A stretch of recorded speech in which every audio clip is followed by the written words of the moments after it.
Muhammad, Daniel, Muhammad, and Sylvia Yeoh with us this morning. Now, they recently won the top prize at the Blackpool Dance Festival 2017. Congratulations, Daniel and Sylvia. Thank you, Steve. And welcome to the show.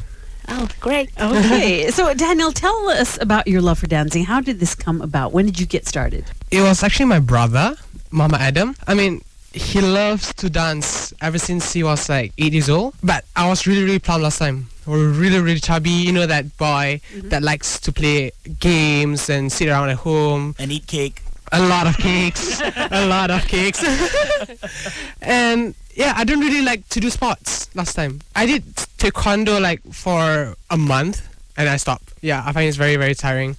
But then, because my brother loves dancing, and my auntie said, hey, why not send him for like a dance lesson, a proper dance lesson. And then my parents sent him to a Latin dance lesson. And I'll go there and send him. And I'll be probably going to stay like about 5 minutes or 10 minutes to watch. And after like 3 times of sending him to a lesson, I find it's very interesting and it's very fun. It's very different. So you felt like you wanted to take lessons as well? Yes. But what about your friends in school? Did you suffer any kind of bullying or teasing or ridicule for your love of dance? Absolutely not. Yeah? Yeah, because when the first time I performed for my school for a Teacher's Day, they got shocked. Like, oh, this guy, Muhammad Daniel, is dancing Latin and like he's the only boy in the school that danced Latin. Oh, he's so different. And I got really popular.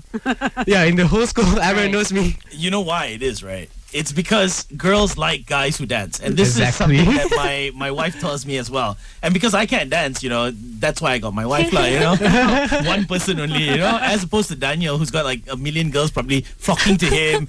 Teach me. I want to dance with you. Daniel, Muhammad, and Sylvia Yeoh are with us this morning. Now, they are dance teacher and student who have been rocking out at various dance competitions, including the Blackpool Dance Festival, where they won the top prize. Now, when we come back, Sylvia tells us about how her family refused to accept her passion for dance. That story next on LiteFM. Okay, so Sylvia, you started dancing as a young adult. Now, you've talked about your family having some difficulties accepting your love of dancing. What actually happened? What happened to them is that my parents actually wanted me to become a pianist. They actually supported me in terms of finance and their time to drill me into a young pianist, and that could be my secondary career. And with all the money and the time they have actually invested on me, I'm actually a grade 8 ABRSM student. I finished my piano. I even teach piano during my school time.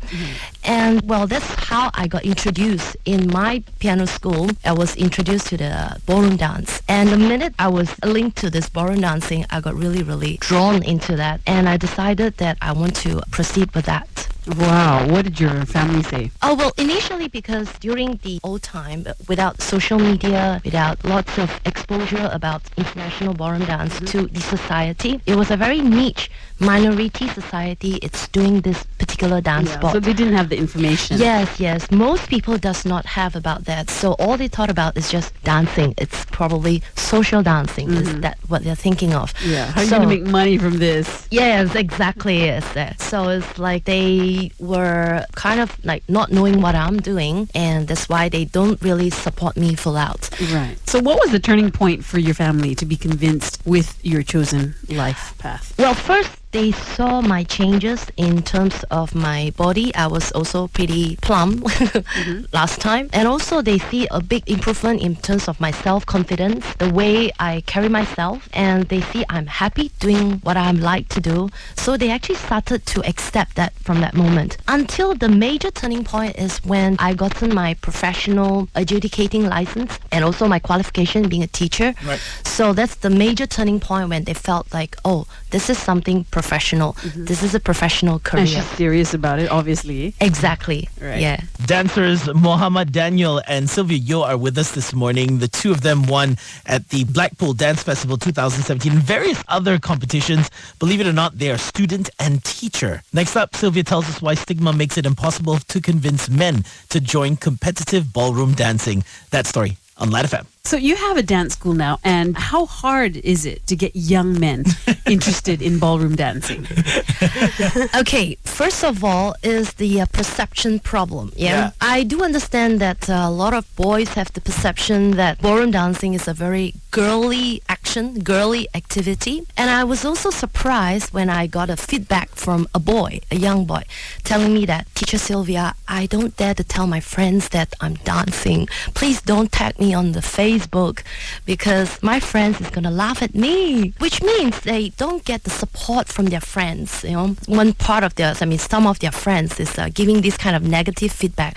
And that's one of the major problems stopping a lot of boys trying to do ballroom dance. Yeah. So I would like to advise the boys, the young people out there, that I hope they can jump out of the box, take the first step and try it out. I can promise them that they can experience something very different and very amazing. So what do you feel can be done to promote ballroom dancing to the younger generation? I think if we can get the support from the school, that would be great, because if we can start introducing ballroom dancing as part of the co-curriculum or activity in the school, so all kids will get the chance to experience it, whether they are willing or they're not willing. Yeah. So once them to well, there's no harm doing it, you see.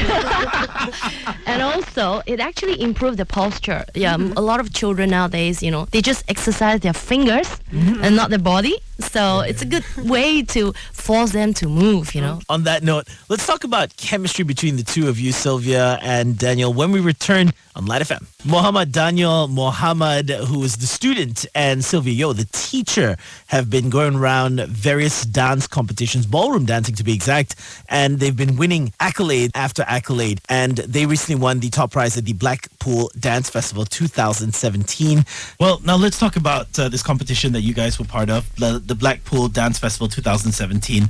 Want to talk about chemistry between the two of you? Yes. What do you need to get that perfect combination in a partnership, in a dance partnership? Well, having a dance partner is basically having a girlfriend. Something like that. So basically, you need someone that will understand you and that's willing to cooperate with you no matter what. Because when you dance with someone, it's more like a teamwork. Yeah, in this together, it takes two to tango. So I think Sylvia has that because... You think, huh? Yeah. After how many competitions together?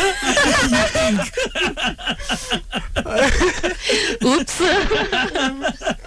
Well, I think the chemistry can be produced through time. The more time you spend together, the more practices you do together, the more hours you dance together, chemistry will come. So Sylvia, a lot of young people have different types of hobbies, and I suppose ballroom dancing is out of the norm. What can you say to encourage young people to pursue a hobby that's not typical? I would advise all the young people out there to keep your passion, love what you do, and most importantly, explain to your parents what would you like to do and be serious about it and commit about that. And I'm very sure that parents will be proud of what they're doing. And also, if you can't manage your time, that you can't balance out between your hobby and your academic, ask for help from your teacher or your parents and get a good time management. I'm pretty sure you can achieve good success in both academic and also your hobby. Yeah. All right. Well, thank you so much once again for joining us, Sylvia and Daniel. Thank you. Great.